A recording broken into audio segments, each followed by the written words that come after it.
Pemirsa, tunjangan hari raya yang cair setahun sekali, bak uang kaget yang kadang membuat penerimanya kalap berbelanja. Ada baiknya jika memanfaatkan dana THR bukan cuma untuk kebutuhan lebaran, tapi juga mengalokasikan untuk menabung sebagai investasi ataupun dana darurat.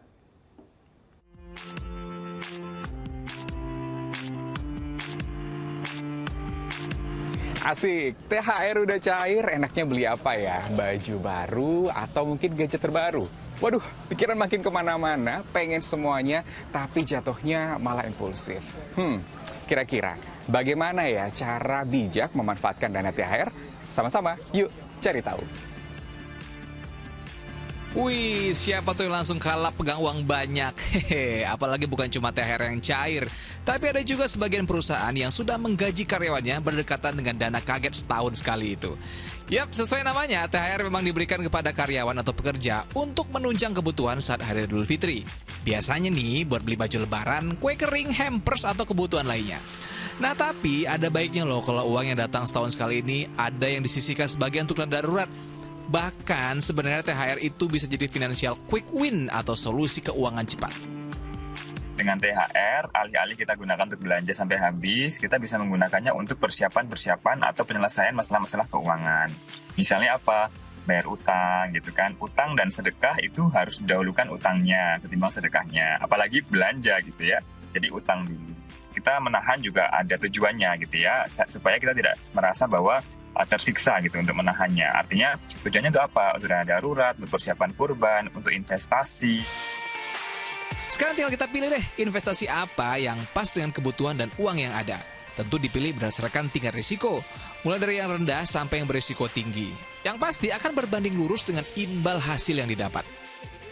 Salah satu instrumen investasi dengan risiko rendah misalnya saja logam mulia karena kecenderungannya yang aman dan stabil.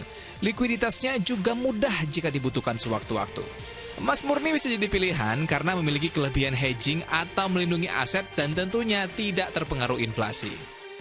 Karena emas itu adalah keunggulannya mempunyai dua nilai, dua value. Yang pertama itu adalah nilai intrinsiknya terkait dengan logam emasnya. Yang kedua dia mempunyai nilai nominal. Biasanya sering naik turun terkait dengan investasi adalah nilai nominalnya. Nilai harga jualnya berapa. Tapi itu semuanya tercover atau terlindungi dengan emas yang 1 gram tadi. Sampai kapanpun nilai 1 gram nggak akan berubah jadi setengah gram. Memang sih setiap orang punya kebutuhan berbeda-beda sehingga alokasi keuangannya pun boleh jadi tidak sama. Tapi ada tips nih pemirsa, bagaimana mengelola tunjangan hari raya melalui formula khusus yang dibagi menjadi 3 prioritas. Pengalokasian dana THR ini bisa dibagi menjadi 3. Yang pertama, 50% bisa digunakan untuk biaya konsumsi atau digunakan untuk pengeluaran selama lebaran. Seperti pemenuhan bahan pangan, kemudian biaya mudik, dan angpau untuk sanak saudara. Kemudian, 30%-nya bisa digunakan untuk membayar zakat, sedekah, infak, atau membayar cicilan Anda. Dan yang terakhir, 20% sisanya bisa ditabungkan atau investasi seperti saham atau emas ataupun investasi lain yang menguntungkan. Yuk jangan sampai uang kaget yang datang setahun sekali ini lewat begitu saja, tidak bersisa. Rusdi Maulana dan Satria Andika melaporkan dari Jakarta.